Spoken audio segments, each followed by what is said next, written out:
해피포에버 여러분 안녕하세요. 유튜버 최기환TV입니다. 자, 오늘 황금 같은 주말을 맞아서 여러분들과 함께 행복한 실방을 하게 됐는데요. 자, 여러분 2020년 황금돼지해가 이제 일주일밖에 안 남았네요. 여러분 지난 일주일 동안 얼마나 고생을 많이 하셨습니까? 코로나로 인해서 가정과 직장이 얼마나 힘든 시간을 보냈는지요. 2020년 한 해 코로나로 인해서 많은 고생하신 분들, 내년 다가오는 2021년 새해는 보다 더 좋은 일들만 많이 생기시고 코로나가 대한민국에서 물러나서 모두가 행복을 찾을 수 있는 그런 한 해가 되었으면 좋겠습니다. 모두가 함께 웃을 수 있고 장사하시는 분들도 웃을 수 있는 행복한 한 해가 되시기를 저는 진심으로 바라겠습니다. 다가오는 신진년 새해 복 많이 받으시고 가정의 행복과 여러분들이 하시는 일, 그리고 유튜브 사업이 번창하시기를 진심으로 바라겠습니다. 여러분 새해 복 많이 받으십시오. 자, 오늘 제가 읽어드릴 책은요, 김진양 작가님의 책 28번째 구두를 고치는 시간 두 번째 시간입니다. 자, 여러분들 저와 함께 오늘 일요일 행복한 책 읽기로 하루를 시작해 보시는 게 어떨까요? 자, 우선은요, 김진양 작가님 소개부터 먼저 해드릴게요. 김진양 작가님은요, 출생은 1986년 3월 6일날 출생하셨고, 신체는 167cm, 44kg, 데뷔는 2013년 숲이 28 구두를 고치는 시간으로 데뷔하셨습니다. 아, 음악가조님께서 오셨네요. 음악가조님 안녕하세요. 음악가조님 오늘 하루 어떻게 보내고 계신지 궁금합니다. 음악가조님 2020년 남은 한 해 잘 마무리하시고 2021년 다가오는 새해에도 음악가조님 채널 번창하시기를 진심으로 바라겠습니다. 새해 복 많이 받으십시오. 자, 경력은 2016년 홍보대사 구세군 홍보대사로 활동하고 계시고요. 사이트로는 공식 홈페이지, 블로그, 인스타그램, 페이스북, 유튜브 올리비아 K로 활동하고 계시는데, 여러분 유튜브 올리비아 K 구독, 좋아요, 영상 푸시청 많이 좀 부탁드리겠습니다. 그리고 가수로도 활동하고 계신데 뉴스칼님과 함께 부른 노래, 뉴스칼님과 함께 부르는 노래, 속닥속닥 노래 정말 너무 듣기 좋습니다. 한번 들어보시기 부탁드릴게요. 자, 음악가족님께서 감사합니다라고 하셨는데, 제가 제일 감사하죠. 제 채널 방문해 주셔서 진심으로 감사합니다. 자, 28번째 구두를 고쳐 쉬는 시간 두 번째 시간입니다. 함께 읽어보겠습니다. 피터팬은 정말 행복했을까? 과연 피터팬이 행복했을까요? 정말 피터팬이 행복했을지 저도 궁금합니다.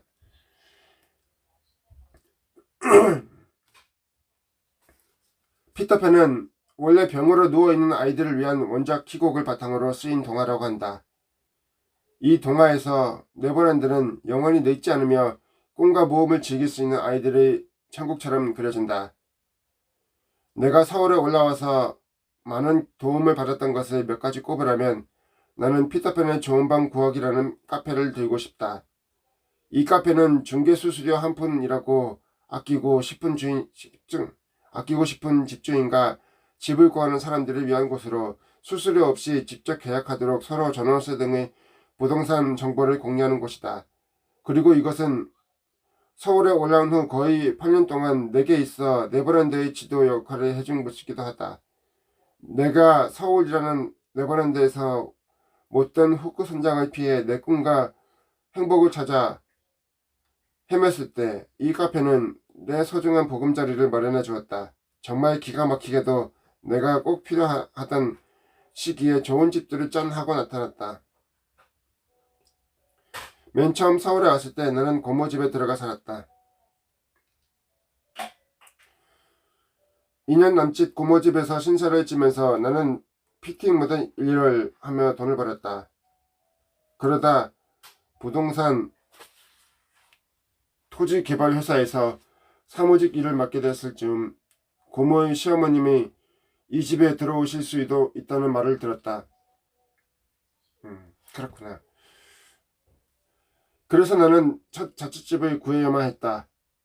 피터팬의 좋은 방 구하기를 처음 알게 된 것도 바로 이때다. 나의 첫 자취집은 풍남동에 있는 아주 작은 집이었다. 이 집을 구하게 된 이유는 오직 하나. 바로 보증금 없이 한 달 27만 원이면 월세는 물론 공과금과 관리비가 모두 해결되는 곳이었기 때문이다. 너무나 급하게 얻은 첫 집이었기 때문에 나는 하루가 급하게 이 집으로 이사를 왔다. 첫 집에 왔을 때는 짐도 조촐하여 킥 아저씨를 불러 짐을 옮기면 되었기 때문에 이사 비용도 적게 들었다. 이 집은 지상에서 몇 개의 계단을 올라가야 하는 한 평 반 남짓의 좁디 좁은 집이었다. 신기하게도 있을 건 다 있어서 내가 누울 만큼의 공간을 남겨두고서 옆에는 싱크대가 있고 저쪽에는 짐박스를 쌓아두었다. 또 행거 하나가 그 박스 옆에 있고 미니 냉장고와 세면대 그리고 화장실이 있었다. 한쪽에는 밤하늘을 볼 수 있는 창문 하나가 있어준 것이 참으로 고마운 방이었다. 그땐 그랬다. 나의 첫 집이라는 게 마냥 감사하고 벅찼다. 그러나 그날 밤 아직 이불을 준비하지 못해 대신 겨울 옷을 세 겹이나 입고 있었는데도 창문을 통해 새어 들어오는 겨울 바람은 너무나도 차가웠다. 벽지를 바른 게 아닌 화장실에 있는 타일로 된 벽이었기 때문에 차가운 타일이 살갗에 닿을 때마다 마음까지 꽁꽁 얼는 듯했다. 곧 주인 아주머니께 말씀드려서 벽에 보온장치를 설치한 후론 조금이나마 더 따뜻하게 지낼 수 있었다. 그 대신 보증금처럼 50만 원의 웃돈을 드려야 했지만 말이다. 이 집은 반대로 여름에는 너무너무 더웠다. 이 집은 반대로 여름에는 너무너무 더웠다. 찜통 같은 방 안에서 도저히 살 수가 없어서 나는 회사에서 사용하지 않은 구식 에어컨을 받아와 집안에 들여다 놓았다. 그나마 숨통이 트이는 것 같았지만 안 그래도 좁디 좁은 내 잠자리까지 이 에어컨이 침범하는 바람에 그 후로 나는 어쩔 수 없이 대각선으로 자야만 했다. 그래도 속으로 생각했다. 그래도 더위 먹고 죽지 않은 게 어디야. 이 집은 너무 좁아서 세탁기를 놓을 공간조차도 없었다. 그래서 바깥에 공용 세탁기를 사용해야만 했다. 고장난 자전 세탁기는 내 옷을 여러 번 망가뜨렸다. 몇 번 세탁기를 사용해보고 그냥 손빨래를 택했다. 게다가 빨래하는 시간은 퇴근 후 내게 즐거운 시간이었다. 노래를 틀어놓고 흥얼대면서 빨래를 하는 것은 내 노곤한 기분을 날려주는 놀이와 다를 바 없었다. 또 자전거를 타며 근처 한강에 놀러 가는 것도 즐거운 일가 가운데 하나였는데 한강에서 병맥주를 한잔하고 들어오기도 하고 샐러드를 만들어 싸가지고 가서 먹기도 했다. 소중하고 좋아하는 사람들을 초대해서 집들이를 하기도 했다. 워낙 방이 작아서 밖에까지 앉아 회사 선후배와 맛있는 걸 해먹었다. 나름 나의 첫 자취생활은 낭만적이고 재미있던 날들이었다. 처음이었기 때문에 나는 그것 자체가 참 행복했었다. 그렇게 회사에 다닌 지 만 1년이 되자 주거래은행으로부터 내가 대출 가능자라는 사실을 들었다. 나는 1300만 원 가량의 돈을 빌렸다. 이사를 가기 위해서였다. 첫 집은 내게 소중하긴 했지만 에어컨에서 시작하여 미니 오븐 및 베이킹 도구들 같은 살림살이가 들면서 공간이 터질 지경이었다. 두 번째 집 역시도 피터팬의 좋은 방 구하기를 통해서 얻었다. 내가 살던 첫 집을 정리하고 나올 때 주인 아주머니께서는 에어컨을 사용하면서 전기세가 2배 이상이 나왔었다며 보증금으로 드렸던 50만 원을 주지 않으려 하셨다. 어려운 사정을 말씀드리고 조르고 졸라 내가 설치한 비밀번호식 도어락을 놓고 가는 조건으로 겨우 8만 원을 받아왔다. 그때 참 세상이 야속하다는 생각을 했다. 두 번째 집은 봉천동으로 경사가 몹시도 가파른 곳에 있는 집이었다. 이사를 도와주시던 아저씨는 뭐 이런 데도 다 집이 있나 라며 투덜대셨다. 다행히 짐은 많지 않았다. 6평이나 되는 이 집은 전에 살던 집에 비하면 운동장 같았다. 나는 다른 사람의 도움 없이 스스로 집을 확장시킨 데서 뿌듯함을 느꼈다. 이제 침대도 생겨서 두 다리 뻗고 누울 수 있고 화장실도 넓어서 세탁기를 놓을 수도 있었다. 작은 옷장과 냉장고도 샀다. 그러나 이 집도 단점이 있었으니 바로 방음이 안 된다는 것. 옆집에서 하는 말까지도 다 들릴 정도로 방음이 안 됐는데 종종 들리는 옆집 언니의 큰 소리에 깜짝깜짝 놀라기도 일쑤였다. 또 경사가 너무 높은 곳에 있어서 눈 오는 날은 여기까지 차들도 올라가지 못할 정도였다.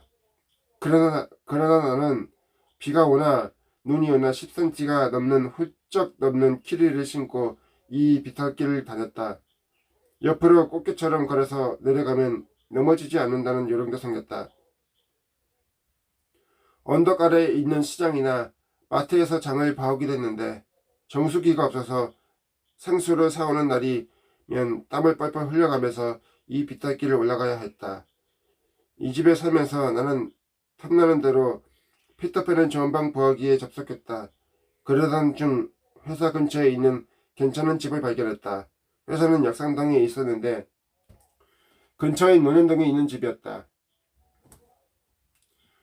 지금 사는 집과 비교하면 월 10만원 정도가 더 비싸긴 했지만 회사와 가까우니 자전거를 타고 회사에 가면 차비도 아끼고 남는 시간에 내가 하고 싶은 다른 일들을 하면 훨씬 이득이라는 생각이 들었다.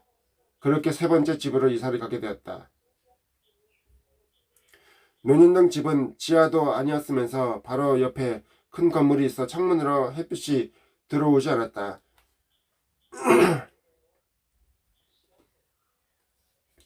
화초 키우는 것을 좋아해서 근처에서 화초를 사다가 창가에 두었는데 어쩐 일인지 자꾸만 죽어갔다.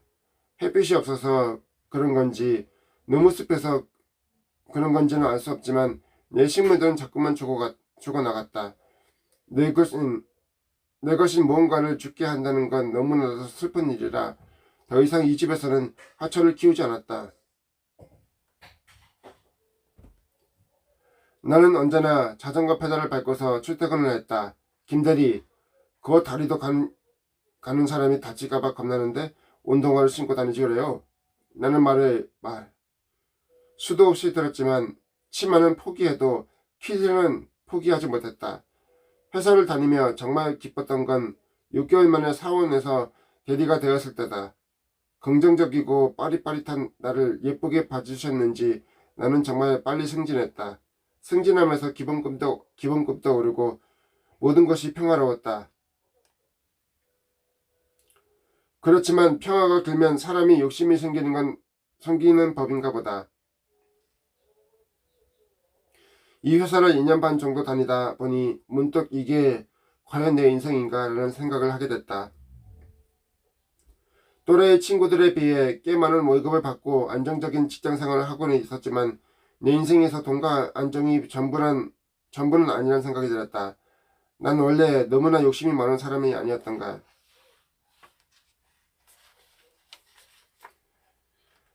그만한 회사 없으니 잡생각 말고 그냥 다니지 그러냐 라며 엄마는 이 회사를 그만두는 걸 말리셨다. 하지만 다른 일을 찾고 싶다는 생각은 꼬리에 꼬리를 물어 당장 그만두지 못하는 내가 한심스러울 정도가 됐을 때쯤 알고 지내던 보험사 팀장님이 같이 세무설계사 일을 해보지 않겠느냐고 제안을 하셨다. 긍정적이고 신뢰가 가는 내 성격이 아주 잘 맞을 일이라면서 말이다. 재무설계사요? 제 말하면 숫자 관련된 일 아니에요. 난 수학도 되게 못했는데. 생소한 일이기는 했지만 나는 일단 그 일을 해보기로 했다. 다른 것보다 소개해주신 팀장님이 이 일은 다른 사람들의 꿈을 키우도록 도와주는 일이에요 라는 말에 자석처럼 이끌렸던 것 같다. 그러던 중 친구와 카페에서 같이 피터팬이 좋은 방 구하기를 해보았다. 와, 이 집 너무 예쁜데 안양에 있는 한 지하 작업실이었다. 서울에서 멀긴 했지만 공간이 너무 나도 마음에 들었다. 350만 원을 보증금에 월 30만 원으로 저렴하기까지 했으나 더 망설일 것도 없었다. 권리금이 있긴 했지만 예쁜 인테리어 때문에 그 정도는 감수할 만했다. 그 작업실은 원래는 작은 공장 같은 건물이었다. 예전에 살던 분이 무대 디자인을 하던 분이어서 지하의 공간 안에 또 하나의 집을 나무로 만들어 두었다. 빨간 지붕으로 된 집이 이 작업실에 있다는 얘기다.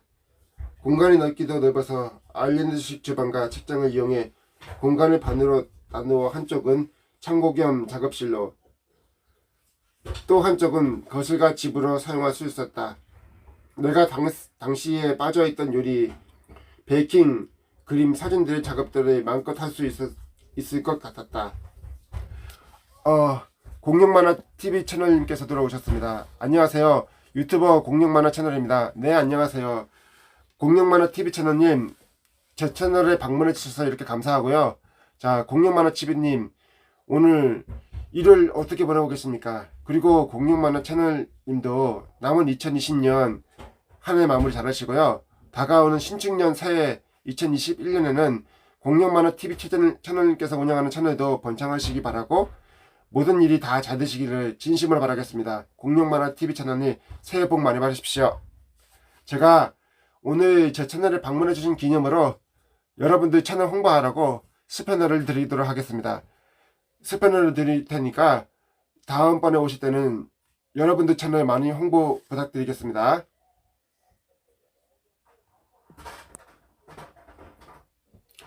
공룡만화 TV 채널님 방문해 주셔서 감사하고요. 제가 감사의 마음으로 스패너를 드렸습니다. 다음번에 오실 때는 꼭 공룡만화 TV 채널님도 채널님의 채널도 공개해 주십시오. 채널도 홍보해 주시고요. 다른 분들 채널도 많이 홍보해 주세요. 야구와 함께 놀자 365TV님께서 오셨네요. 네, 안녕하세요. 방문해 주셔서 감사합니다. 공룡만화 TV 채널님께서 감사합니다라고 하셨네요. 저가 감사하죠. 야구와 함께 놀자 365TV님께서 음악 누나라고 하셨네요. 서로 인사 나누시는 모습이 더 보기 좋고요. 제 채널에 오셔서 서로 많이들 인사도 나누시고 서로 친구도 맺어주시고 구독, 좋아요 많이들 해주시기 부탁드릴게요.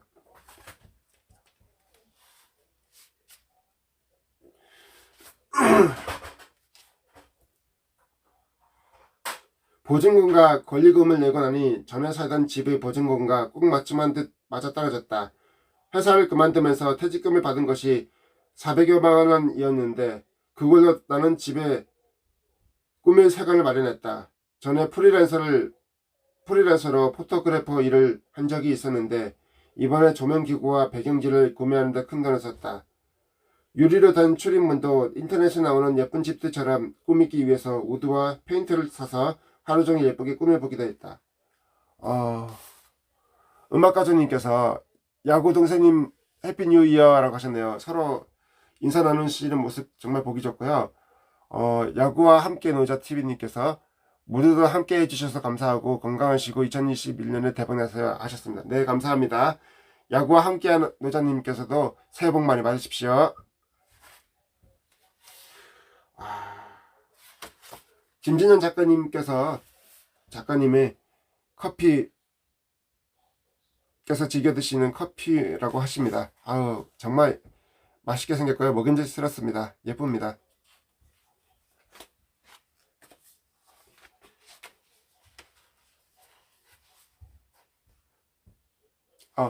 야구와 함께 놀자 TV님께서 음악 누나 차단 풀어주셔서 감사합니다 하셨네요. 서로 감사의 인사 나누시는 모습 정말 보기 좋습니다.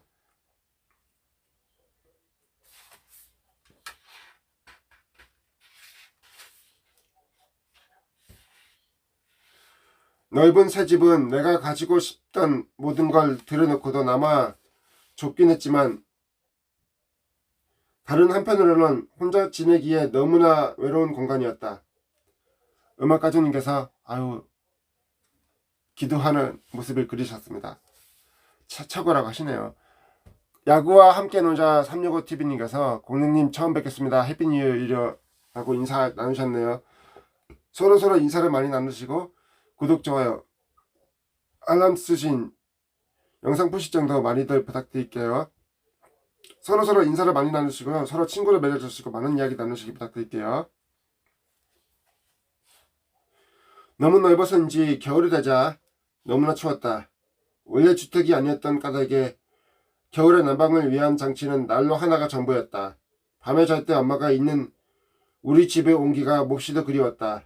또 혼자 있을 때는 아무리 예뻐도 이곳이 공장이었다는 생각을 지울 수 없어 무서웠다. 이사를 한 지 얼마 되지 않아 재무설계사 팀장님을 따라서 시청에 위치한 회사로 가서 교육을 받기 시작했다. 김진영 작가님 참 열정적이십니다. 모든 일에 열정적이시고 좋은 글도 많이 쓰시고 작가님 정말 훌륭하십니다. 김진영 작가님 정말 최고이십니다. 안양에서 서울시장까지는 꽤 먼 거리였지만 이 일이 사람의 꿈과 관련된 일이라고 해서 즐겁게 배울 수 있었다. 그러나 막상 실무를 해보니 내가 생각했던 것과는 달랐다. 집에 들어가지 못하는 경우도 많았다. 회사에서 12시까지 일을 하다 지하철이 끊겨서 근처 찜질방에서 하루 묵고 다음날 출근한 적도 많았다. 나는 그렇게 또 이사를 결심했다. 피터팬의 좋은 방 구하기를 열심히 받고 회사 근처 공덕동이 나온 집을 계약하기로 했다. 반지하이긴 하지만 거실 겸 주방도 있고 방이 3개나 있었다. 큰 방 하나에 작은 방 2개. 무엇보다 이 집이 끌렸던 이유는 바로 따로 있다. 나중에 조금만 더 자리를 잡으면 엄마랑 동생들을 데려와서 같이 살아야지. 엄마랑 나는 큰 방에서 남동생들은 작은 방을 하나씩 쓰라고 주고 얼마나 좋을까. 참 좋은 생각일 것 같습니다. 야구와 함께 놀자 365TV님께서 모두도 좋은 하루 되세요 라고 하셨네요. 네, 모두도 좋은 하루 되시고 저와 함께 행복한 시간 보내시기 부탁드립니다.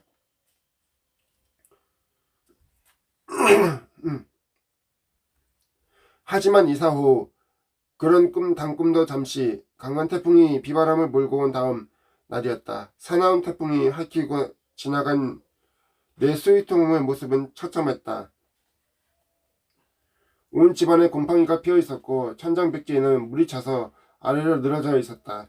옷장은 물론 그 안에 이불과 내 옷들에도 곰팡이가 피어있었다.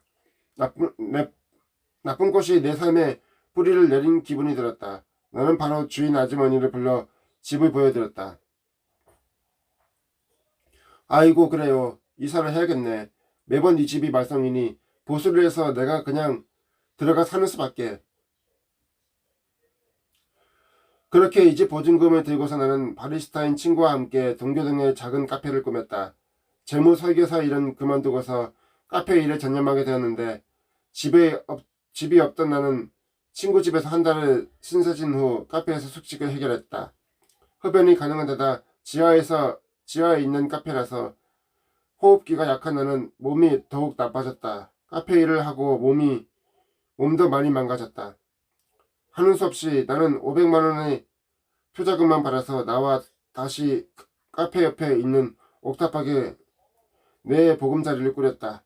얼마 후 구두 일을 본격적으로 공부하고 여기에 전념하고 싶어서 카페에서 손을 뗐다. 나는 밤새 브이너스 사이트를 만들었다. 학원 하나 다니지 않고 책을 쌓아놓고서 혼자서 궁리해가며 만들어 갔다. 구두 일은 그 어떤 일보다도 흥미롭고 재미있었다. 내가 구두를 좋아하기 때문에 그런지 구두 일은 밤새 해도 지겹지가 않았다. 그러나 본격적으로 구두 사업을 하게 되면서 어이없게도 투자금을 잃게 되었다. 내 돈만 잃으면 상관이 없는데 아시는 분이 나만 믿고 투자해 주신 것이라 나는 눈물을 머금고서 옥탑방의 보증금을 빼야만 했다. 옥탑방에서 나온 나는 서울에 맨손으로 올라왔을 때처럼 또 집 없는 신세가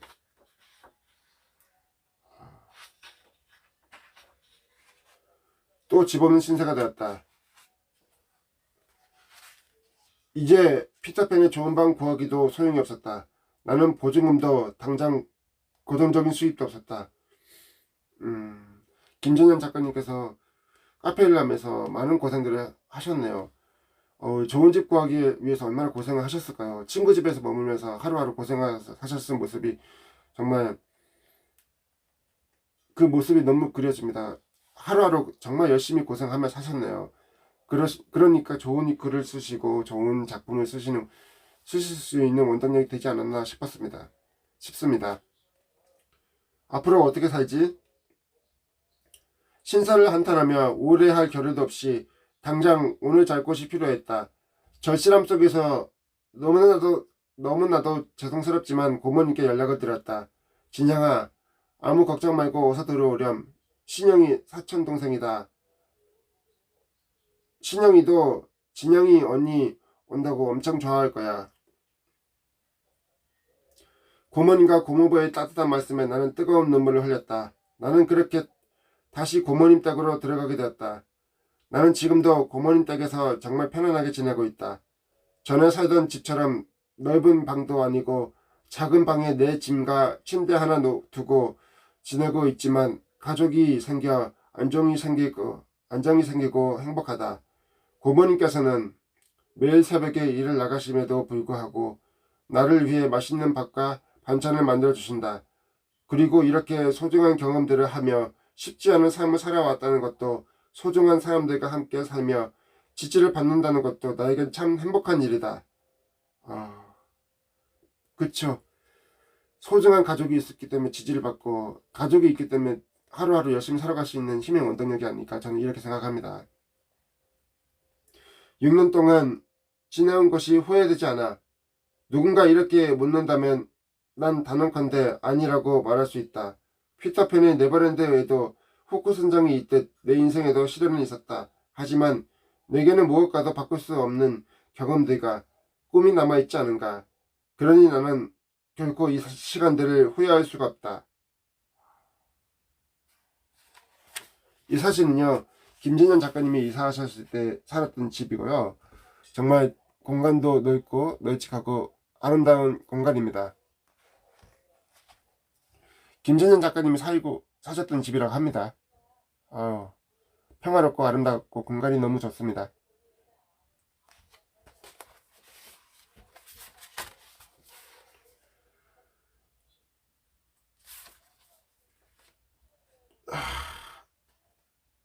새 고양이의 엄마. 고양이가 정말 고양이 사진이 정말 아름답고 표지가 너무 아름답습니다.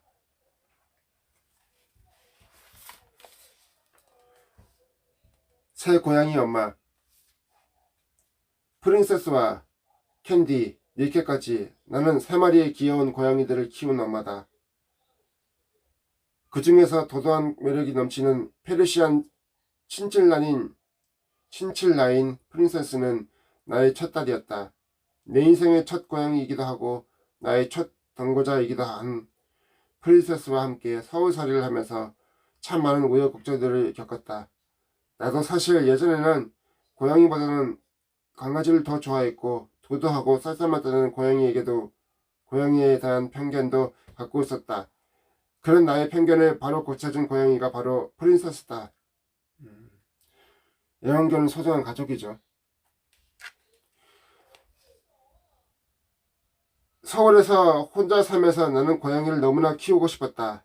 특히 백설처럼 차야하면서도 온갖 은빛털을 가진 고양이를 동경했던 나는 분양을 통해 프린세스를 만나게 되었다. 사진으로만 보고 프린세스를 데리러 인천까지 간 날 너무나 설레고 좋았던 기억이 아직도 생생하다. 퇴근 후에 지하철을 몇 번이나 갈아타고 주인과 만나기로 한 그곳에서 프린세스를 처음 만났다. 그런데 사진에서 보던 고양이 모습과는 많이 달랐다. 프린세스는 사진과 다르게 삐쩍 말라 있었던 것이다. 사진 속 그 고양이가 맞나 싶을 정도였다. 털도 풍성하고 귀여웠던 사진 속의 고양이는 온데간데 없고 야위고 홀쭉한 털도 듬성듬성 나있는 갸냘픈 고양이가 내 옆에 있었다. 그런 아기 고양이 프린세스가 얼마나 애처로웠는지 모른다. 2시간이나 흔들리는 버스 안에서 고양이를 꼭 안고 집으로 돌아왔다. 그렇게 집으로 함께 돌아와 나는 프린세스를 계속 지켜보았다. 다른 일을 하다가도 그 귀여운 모습에 넋을 놓고 쳐다보기 일쑤였다. 처음으로 키우는 고양이여서 진짜 아기를 돌보는 것만큼이나 걱정도 많이 했다. 회사에서도 프린세스가 혼자 집에서 얼마나 외로울까 싶은 마음에 퇴근을 하면 정말 쏜살같이 달려가곤 했다. 아이를 생각하면서 맛있는 간식을 주고 싶은 엄마의 마음이 당시 내 마음이었을 것이다. 매일매일 고양이용 참치 통조림을 까지면 프린세스는 너무 좋아하며 맛있게 먹곤 했고 그런 프린세스를 지켜보는 내 마음도 행복했다. 아니 그런데 이 녀석 장난이 심해도 너무 심하다. 내가 알고 있는 고양이는 도도하고 까칠하고 혼자 놀기를 좋아하는 동물인데 이 녀석은 매일 나를 괴롭히며 나와 같이 놀기를 원했다. 퇴근하고 돌아온 내가 지친 몸을 땅바닥에 뉘을 때면 옆으로 와서는 손과 발을 깨물기 시작했다. 하지 말라고 해도 또 반복해서 깨물고 또 깨물고 하는 모습이 너무 귀여워서 나와 프린세스 둘밖에 없는 집에도 언제나 웃음이 넘쳤다. 역시 웃음이 넘치는 행복한 집입니다. 난 프린세스 덕분에 외롭지 않았다. 고양이가 더러운 걸 싫어한다고 해서 매일 프린세스를 위해 집을 깨끗하게 치웠다. 생각해보면 혼자 살 때보다 집 청소를 더 열심히 한 것 같다. 저는 집 청소를 잘 안 하는데 역시 진진영 씨는 정말로 부지런한 것 같습니다. 최고십니다. 저도 배워야 될 것 같네요. 누가 집주인이고 누가 애완동물인지 모를 일이다. 그렇게 나와 프린세스의 유쾌한 동거가 시작됐다. 장난꾸러기 프린세스를 보면서 고양이도 이렇게 장난을 많이 치는 동물인지는 그때 처음 알게 됐다. 직장 생활을 했던 그때 나의 유일한 취미생활은 여가 시간을 프린세스와 함께 보내는 것이었다. 그 시간만큼은 너무나 소중했고 편안했고 또 특별했다. 서울에는 친구들이 많지 않았기 때문에 나는 프린세스와 많은 시간을 함께 할 수밖에 없었다. 집 앞에 조금만 나가면 있는 학교 운동장에 안고 나가서 같이 운동장을 달리기도 하고 산책을 하기도 했고 자전거 바구니에 싣고서 한강의 바람을 맞으러 가기도 했다. 프린세스와 함께하는 매일이 즐겁고 행복했다. 그런 귀염둥이 이 프린세스가 몇 달이 지나고 좀 더 자라자 더 이상 나를 괴롭히지 않는다는 걸 알게 됐다. 좁은 방을 신나게 날아다니지도 않았다. 고양이는 나이를 조금 먹게 되면 잠만 잔다는 것을 그때 깨달았다. 어디 아픈 건 아닌가 걱정이 되어서 주변에 고양이 키우고 있던 지인에게 물어보기도 했지만 특별히 프린세스가 아픈 건 아닌 것 같았다. 냉장고 위에 올라가서 가만히 나를 쳐다보고 있기도 하다가 잠시 잠들기를 반복했다. 안심은 됐지만 왠지 모르게 서운한 느낌도 들었다. 키우던 자식이 다 커서 엄마를 멀리하는 느낌이 이런 기분일까 싶었다. 마치 이별 연습이라도 하는 듯 프린세스는 그렇게 재롱이 줄어갔다. 그리고 정말이지 갑작스럽게 이별은 찾아왔다. 작은 집에서 조금 더 형편이 나아져 이사를 가게 된 며칠 후 갑자기 프린세스가 사라진 것이다. 새벽에 잠시 문을 열어두었을 때 나간 것 같았다. 그렇게 내 자식같이 키웠던 고양이가 집을 나갔다는 걸 나는 다음날 낮이 되어서야 알았다. 프린세스는 매일 조용히 장롱 안에 들어가거나 잠만 자던 아이여서 내 주의가 부족했던 것이다. 프린세스가 사라졌다는 걸 알게 된 나는 그야말로 패닉 상태, 눈물이 한없이 쏟아져 내렸다. 진짜 내 자식이라도 이런 엄마처럼 엉엉 울면서 그 추운 겨울날 슬리퍼만 신고 동네를 미친듯이 헤매고 다녔다. 프린세스는 어디에도 없었다. 내 친구이자 동반자였던 서울에서 하나뿐인 내 친구를 그렇게 잃어버릴 수는 없었다. 프린세스 사진이 담긴 전단지를 만들어 동네 곳곳과 지하철 부근에까지 붙였다. 그렇게 연락이 오기를 기다리면서 매일을 울면서 보냈다. 친구를 넘어 프린세스는 타지에서 처음 맞이한 나의 유일한 가족이었다. 매일 밤 눈물로 밤을 새웠다. 회사에서도 프린세스에 대한 걱정 때문에 일에 집중할 수가 없었고 몰래 화장실에 가서 울기도 했다. 프린세스가 너무 그리웠다. 어느 날 프린세스와 비슷한 고양이를 봤다는 연락을 받았다. 프린세스를 찾으러 동네 놀이터에 가봤지만 그곳에 프린세스는 없었다. 지푸라기라도 잡고 싶은 내 작은 희망이 무너져 내려 나는 그 자리에서 또 주저앉아 울고 말았다. 시간이 약이란 내 말이 틀린 건 아니었다. 많은 사람들의 도움 속에서 걱정 속에서 나는 또 조금씩 상처를 이겨내기 시작했다. 아주 조금씩만 프린세스를 잊어갔다. 단 한 번에 지우기 너무 야속했고 사실 그런 용기도 강단도 없었다. 프린세스가 내겐 그렇게 큰 존재였다. 그리고 소중했던 추억을 뒤로한 채 나는 회사 근처로 다시 집을 옮기기에 되었다. 이사를 가면서 그 집에 살게 될 분에게 당부의 말을 잊지 않았다. 근데 제가 이 집에 살면서 고양이를 잃어버렸는데 그 고양이가 혹시나 정말 혹시나 나중에라도 이 집에 찾아올지 몰라요. 그럼 꼭 연락주세요. 저한테 너무 소중한 고양이거든요. 프린세스와의 추억과 그리움을 뒤로하고 이사를 가게 됐다. 그리고 몇 년이 흘렀다. 어느 날 아직도 그 집에 살고 있는 분에게서 연락이 왔다. 프린세스가 내가 살던 그 옛날 집 앞에 찾아온 적이 있다는 것이다. 다시 찾을 수는 없었지만 그 도도했던 고양이가 나를 다시 찾아와준 것만으로도 너무나 고마웠다. 내가 그리워했던 만큼 프린세스도 나를 단 한 번은 그리워했고 생각했다는 것이 그렇게 기쁠 수가 없었다. 프린세스를 키우고 나서 초보 고양이 엄마였던 나는 더 능숙하고 현명한 엄마가 될 수 있었다. 고마워 프린세스. 난 언제나 널 기억해. 자, 드디어 행복한 먹방 시간이 왔습니다. 자, 행복한 먹방 타임. 잠시만쯤 책을 내려놓고요. 자, 그 전에 김진현 작가님께서 키우셨던 이 프린세스 고양이 한번 보여드릴게요. 정말 귀엽죠? 근데 고양이와의 추억이 담겨있는 사진이라고 합니다. 정말 안타까운 마음이지만 그래도 고양이에 대한 애정이 남달랐던 거 생각하면 대단하신 분입니다. 너무나 사랑스러운 분이시고요. 자, 드디어 즐거운 먹방 타임, 먹방 시간이 돌아왔습니다. 자, 오늘 먹방은요, 어제 먹던 노란 초코파이, 바나나 초코파이고요. 자, 음료수로 맥콜 보리 음료수를 먹어보도록 하겠습니다. 자, 여러분 저와 함께 하는 시간이 얼마나 행복한가요? 저는 이렇게 좋은 이야기책을 읽어주면서 여러분들과 소통한다는 게 정말 행복한데 유튜브 수익 자체를 떠나서 여러분들과 같이 함께 소통하면서 이렇게 즐거운 시간을 보낼 수 있다는 것 자체가 저는 정말 행복합니다. 자, 여러분들 노란 초코파이 하나 드셔보세요. 자, 드셔보십시오. 맛있으시죠? 정말 맛있겠죠? 드셔보세요. 자, 한입 베어보시고 드셔보세요. 자, 저도 한번 먹어보겠습니다.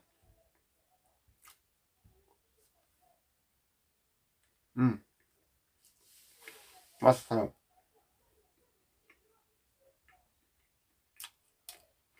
이렇게 맛있네요. 군대에서 먹어본 이후로도 더 맛있고요.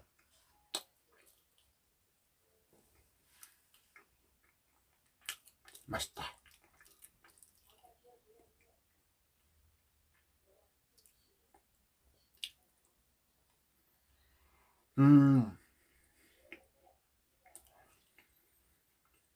맛있다. 최고의 맛입니다.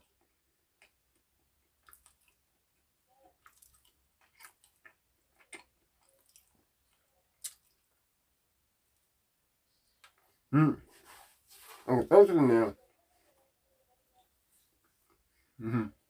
너무 맛있네.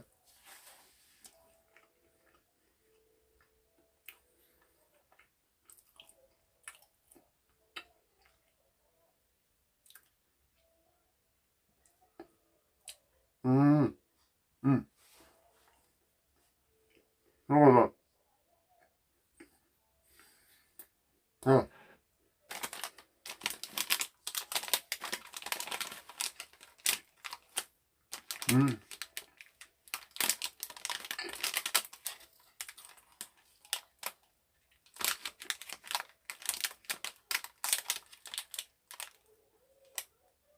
자, 마지막으로 한 개 더 먹고.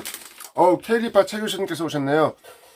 안녕하세요. 필리핀 한글학교입니다. 네, 최교수님 방문해 주셔서 정말 감사합니다. 최교수님, 오늘 하루 어떻게 보내고 계신가요? 저는 지금 여러분들과 함께 김진현 작가님의 책 28번째 구두를 고쳐주시는 시간을 읽고 있는데요. 지금은 이 시간은요, 행복하게 먹방 즐기고 있습니다. 자, 케이리파 최교수님, 오늘 하루 어떻게 보내고 계신가요? 네, 케이리파 최교수님께서 네, 맛있게 드시네요 하고 하셨네요. 아우, 정말 감사합니다. 최교수님, 오늘 하루 어떻게 보내고 계신가요? 그냥 있어요 라고 하셨네요. 네, 최교수님, 2020년 남은 한 해 잘 마무리하시고 다가오는 신축년 새해 2021년 케이리파 최교수님 채널 대박나시고 성공하셔서 구글 애드센스 승인 받으시고 꼭 수익 창출하시기 진심으로 바라겠습니다. 자, 최 교수님도 저와 함께 초코파이 좀 드셔보실래요? 맛있습니다. 이렇게 맛있는 초코파이 한번 드셔보세요.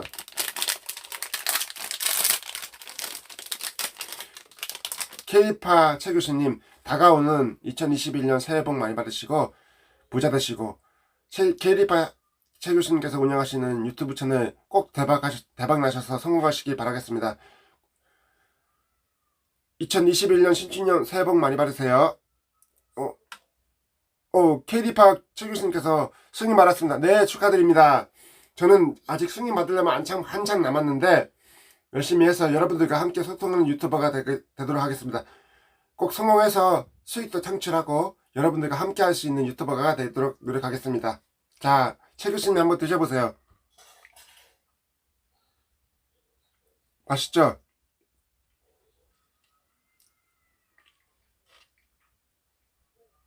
한번 드셔보세요.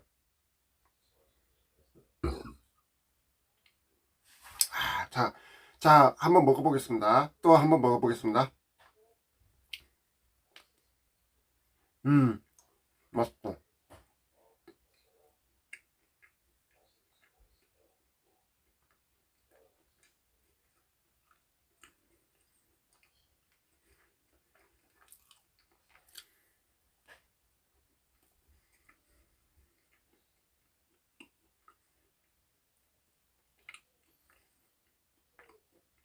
케이리파 최 교수님께서 맛있게 먹겠습니다 라고 하셨네요. 아우, 맛있게 드셨나요, 최 교수님? 맛있다.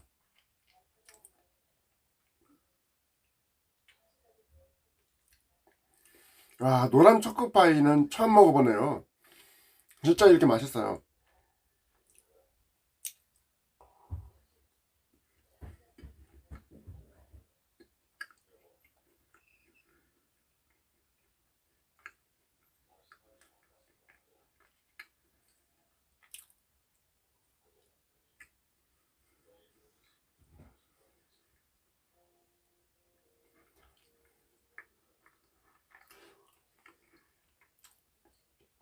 케이리파 최 교수님께서 뭐 좀 마시세요. 네, 마시려고 이거 준비해놨어요.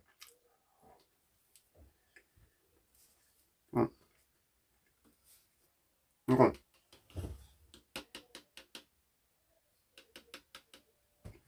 이거 준비했어요. 네.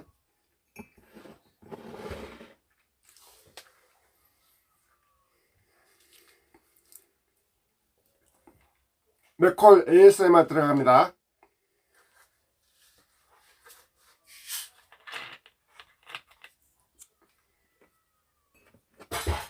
자, 드셔보세요 여러분들.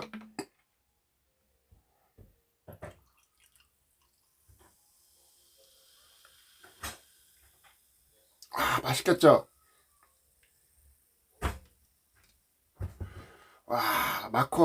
맥콜인데 보리 음료수 이거 이 맛도 참 맛있습니다.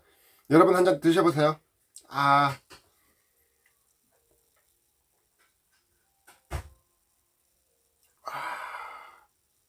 맛있죠?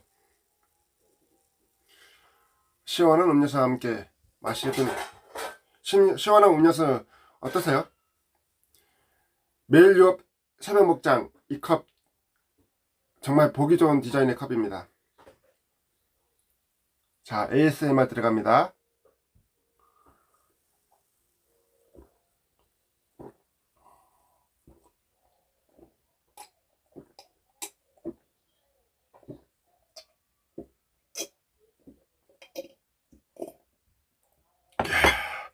남자가 원샷이지.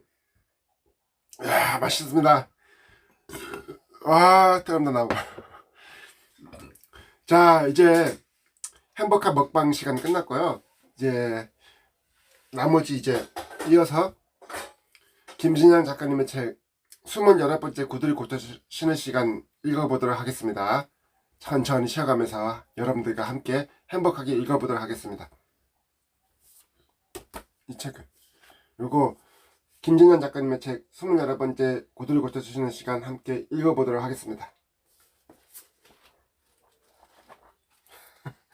아우, 이제 케이리박 교수님께서 기분이 좋으셨나 봅니다.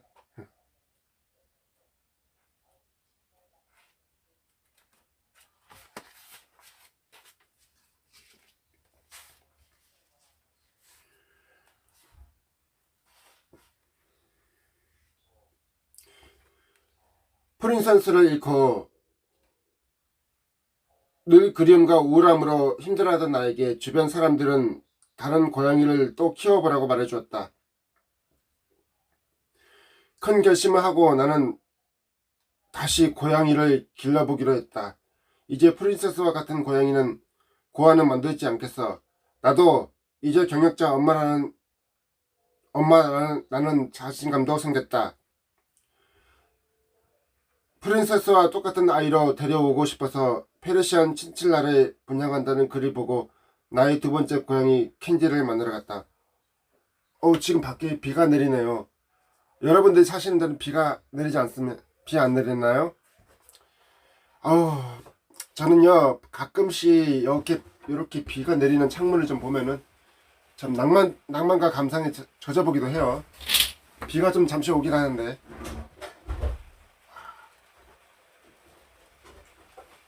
한번 보실래요?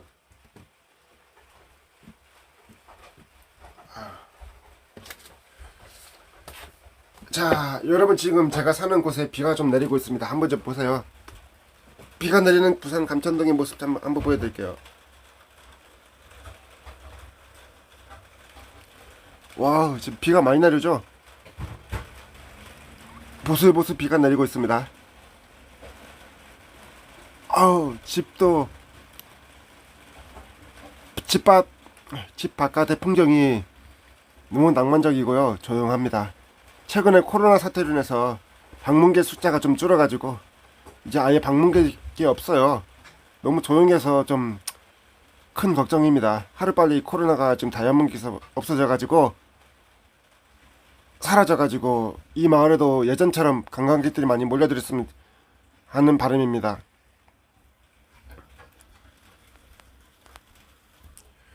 자, 계속해서 행복한 책 읽기로 이어나가도록 하겠습니다. 자, 아이고, 여기 카메라 잡시 설정하고.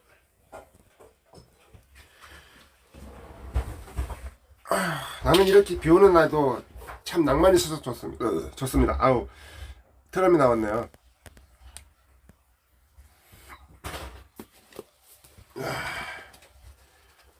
설거지 하시는 부모님 모습도 참 보기 좋네.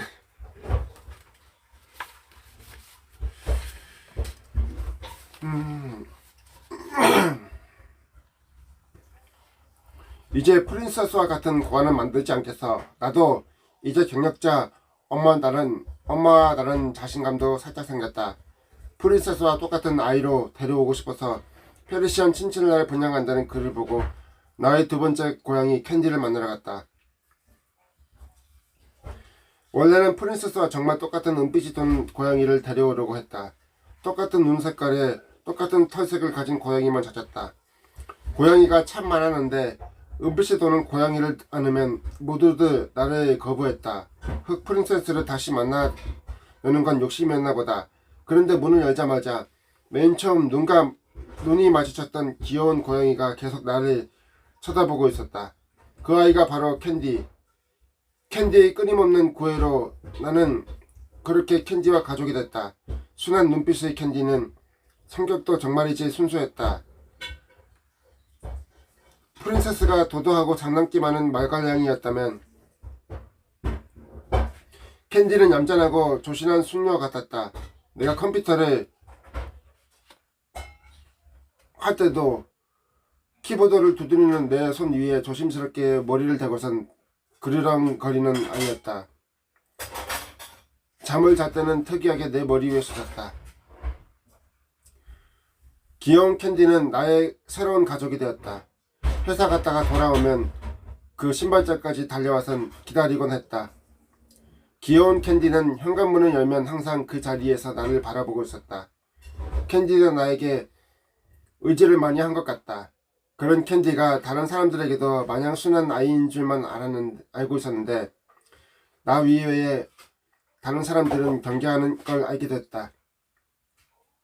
캔디에겐 아마 내가 엄마와 같은 존재였을 것 같다. 그래, 이 엄마도 캔디를 자식이라고 생각해. 한 번은 집에 놀러온 친구들을 마냥 경계하고 꼬리와 털을 세우면서 으르렁대는 캔디를 보았다.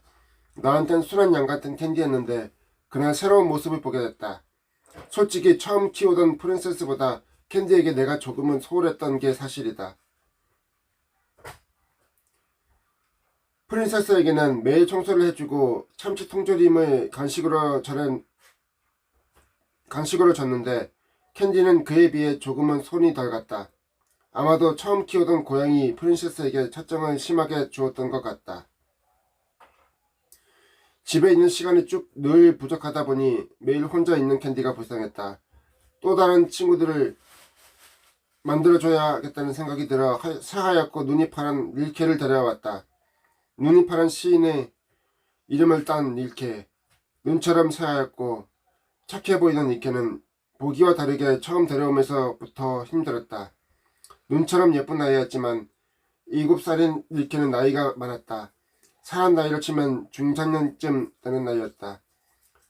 아기 고양이들만 만났던 나는 릴케도 당연히 얌전히 나를 따라올 줄 알았는데 완전히 오산이었다.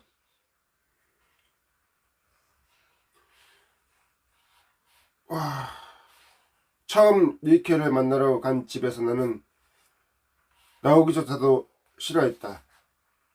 잠깐만. 이게 김진양 작가님께서 키우시고 있는 캔디라고 합니다. 정말 이쁘고 사랑스러운 고양이의 모습입니다. 캔디의 친구들이고요. 정말 이쁘고 사랑스럽네요. 캔디와 캔디의 친구들의 모습이라고 합니다. 정말 귀엽고 사랑스럽습니다.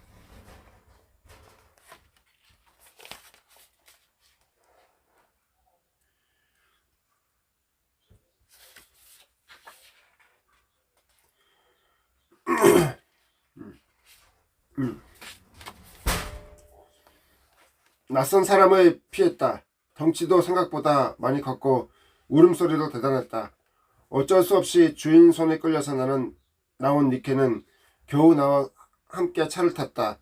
니케는 내 손에 닿자마자 엄청난 발톱 힘으로 내 발바닥 중간을 아주 세게 핥혔다. 손바닥 살이 찢어지고 피가 쏟아졌다. 정말 호러 영화에 나오는 것처럼 손에서 피가 줄줄 흘러내리기 시작했다. 이런 포악한 아이를 내가 감당해낼 수 있을까 하는 생각에 나도 놀랐다.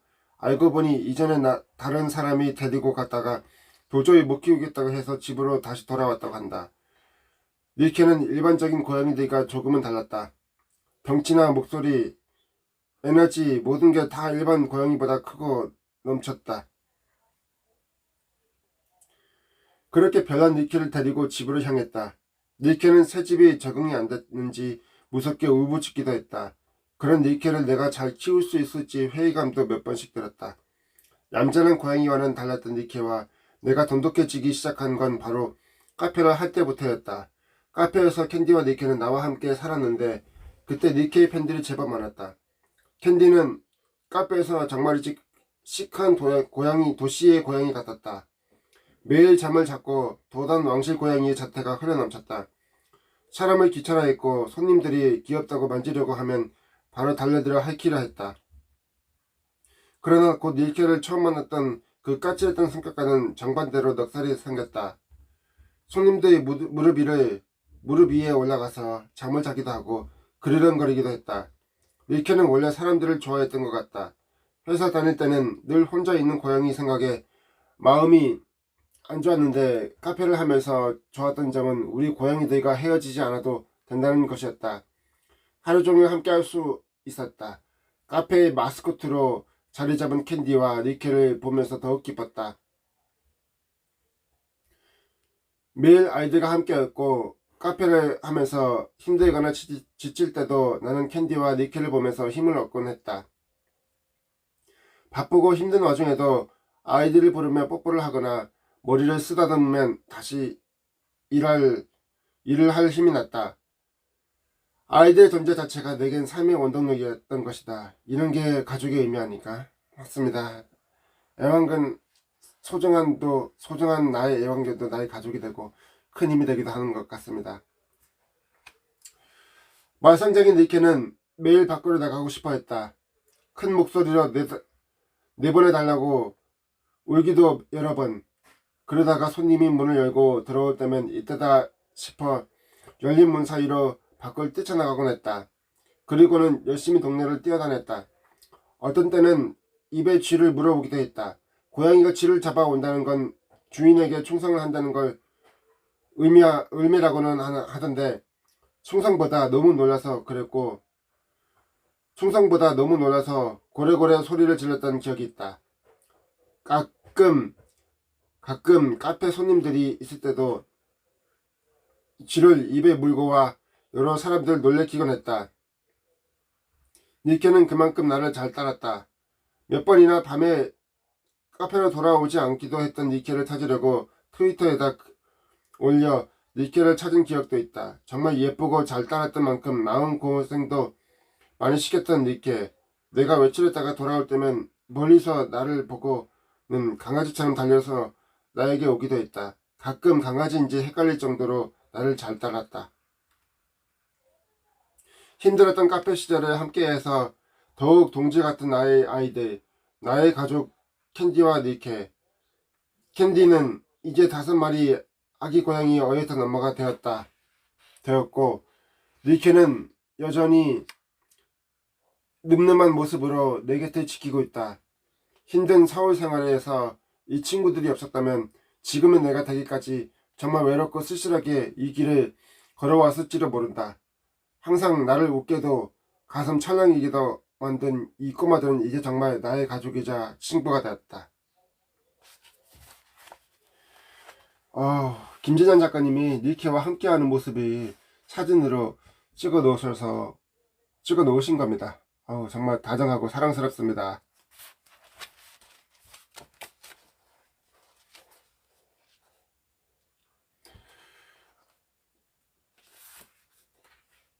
배움에 정해진 때가 있는 건 아니다. 맞습니다. 우리가 배움에 정해진 때가 있는 거 아니지요. 언제든지 배울 수 있는 것이 사람이자 인간입니다.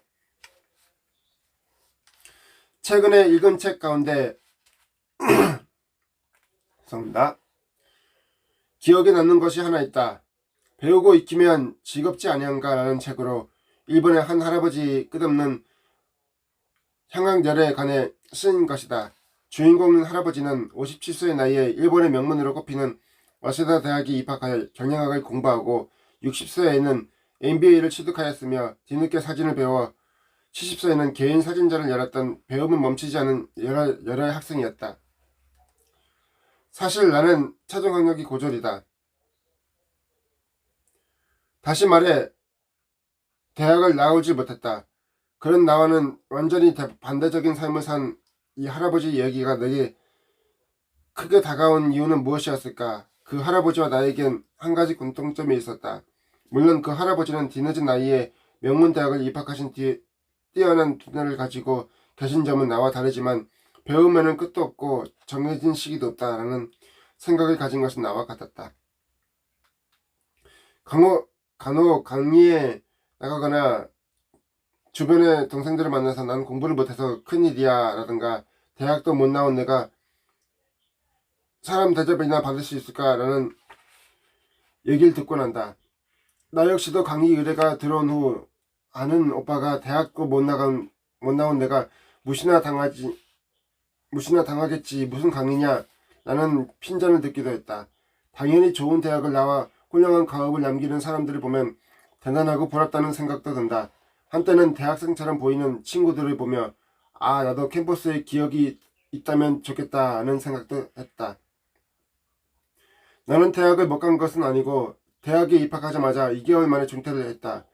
어릴 적에 공부를 썩 잘하지 못했던 나는 예체능만 우등생이었다. 아 그래도 국어는 잘했었지.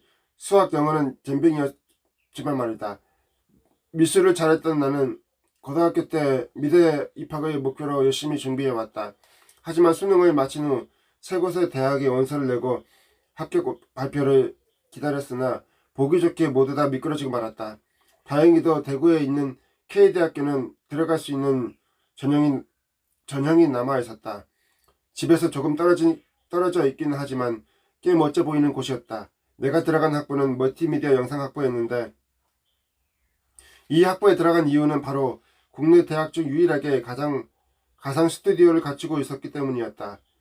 그게 뭐 중요한가 싶겠지만 다른 곳에서는 없는 무언가를 갖춘 곳이라면 굳이 명문 대학교는 아니더라도 뭔가 배울 게 있겠구나 싶어서였다. 그렇게 캠퍼스 라이프의 환상에 빠져있던 나의 꿈은 머지않아 깨지고 말았다. 당시 한 학기 등록금은 400만원이었다. 400만원을 내고 강의실 안에서 듣는 내용은 중고등학교 때 배운 것의 재탕, 그도 모자라 한심하기 짝이 없어 보이는 것들이었다. 물론 지금에 와서는 그런 강의들도 다 조금씩 의미가 있을 거라 생각하지만 당신에겐 너무나 실망스러웠다. 그리고 그때 내가 정말 하고 싶었던 것은 작게나마 옷 사업을 하는 것이었는데 한 학기 400만원씩 4년 동안 다닌 돈을 이 사업 자금으로 쓰는 게 더 낫겠다는 생각도 컸다. 어쨌든 나는 2달 만에 학교를 때려치우고 말았다. 또 더 근본적인 이유는 아빠 때문이었다.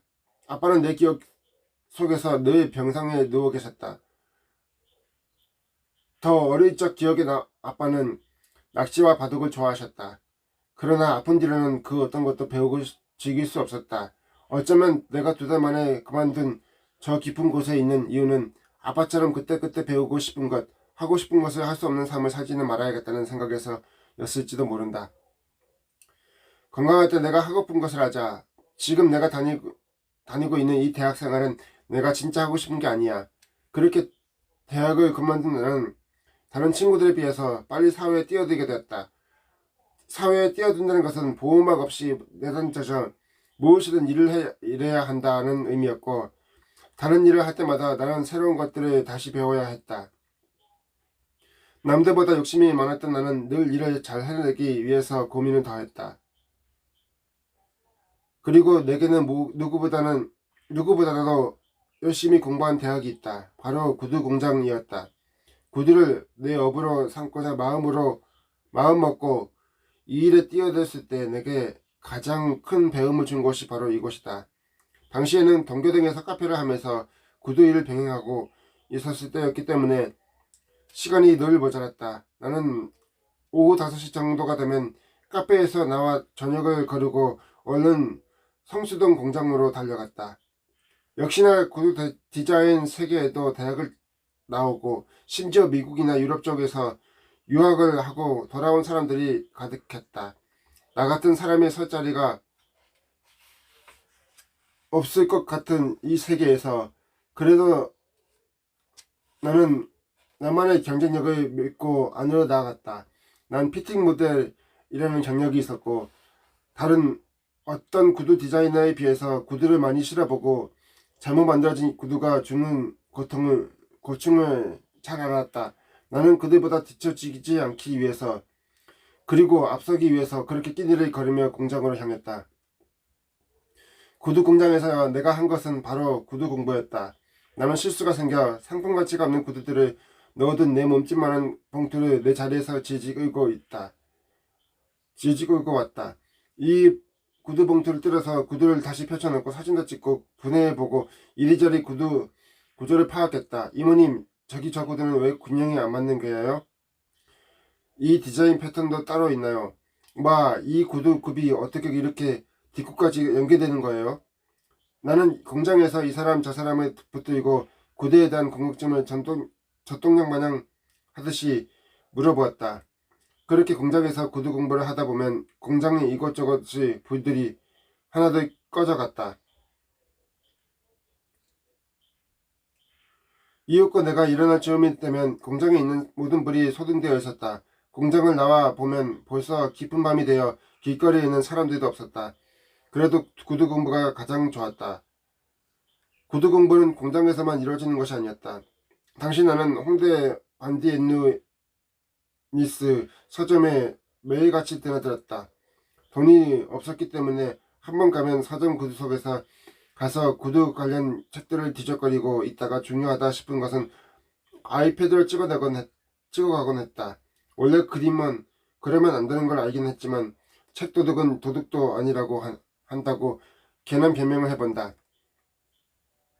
물론 진짜 소장하게 되는 책들은 사서 카페 책꽂이에 꽂아두고서 손님이 없을 때마다 짬짬이 읽어갔다. 이렇게 내가 공부한 전공은 구두다. 대학교 졸업장은 없지만 그 어떤 대학생이 학교에서 4년 동안 공부한 것 못지않게 열심히 했다고 자부한다. 대학을 마치지 않은 걸 후회한 적 없어요? 내가 힘들 때마다 주변에서는 이런 질문을 해왔다. 후회라기보다는 대학을 공부를 해보고 싶다는 생각을 요즘 들어 하고 있다. 물론 20대 후반의 나이에 캐보스의 낭만을 탐내는 것은 아니다. 진양아, 사이버 대학이라는 곳이 있는데 너한테 도움이 되는 학과가 좀 있을 거야. 시간 날 때 한번 들러봐. 최근에 대학원에 다니고 계시는 한 선배가 내게 이런 조언을 해주셨다. 찾아보니 경영학이나 사회적 기업과 관련된 학과가 나와 잘 맞을 것 같다는 생각이 들었다. 조만간 기회가 된다면 꼭 입학하여 공부해보고 싶다. 진영 언니처럼 되고 싶은데 전 공부를 못해요. 그래도 대학은 가야겠죠? 가끔 내게 10대 친구들이 이런 편지를 써온다. 내가 아직 뭔가 큰 걸 이룬 사람은 아니지만 나보다 어린 친구들에게 꼭 해주고 싶은 말이 있다. 어떤 일을 하든지 배우는 데는 정해진 시간이 없다. 누구나 19에는 고등학교를 졸업하고 20살에는 대학을 가고 24살은 대학원에 가거나 취직을 해야 한다고 생각한다. 그리고 그때 1, 2년이라도 다른 친구들에 비해 늦거나 다른 길을 간다면 큰일 나는 줄 안다. 하지만 나는 아직 나도 어린 나이지만 사회에 나와 보니 반드시 그러한 법은 없다는 걸 깨달았다. 누구에게나 삶에서 배움의 기회는 찾아오기 마련이다. 그리고 그걸 그때 배울지 말지를 선택하는 건 본인의 몫이다. 맞습니다. 본인의 몫입니다. 여러분은 배움의 기회를 항상 갖고 있습니다. 지금도 꾸준히 도전하셔서 유튜브 채널 성공시키길 바라겠습니다. 열정만 갖고 있다면 내게 필요한 공부는 그때 더 일진해서 하게 되니 너무 걱정하지 말긴. 57세 대학에 들어가도 늦지 않다고 증명해준 사람도 계시니까. 자, 여러분, 이게 정말 아름다운 구두공장의 모습이라고 합니다. 김전현 작가님이 다니고 계셨던 구두공장의 모습인데요. 불이 하나 꺼져 있죠. 자, 여러분도 유튜브를 하면서 많은 힘든 시기가 있지만 저도 힘든 시기가 있습니다. 그럴 때마다 저 자신을 다시 한번 이렇게 세워보고 다시 또 유튜브 하면서 여러분들과 만날 수 있다는 것이 저의 것에 큰 감사함과 감동을 느끼고 있습니다.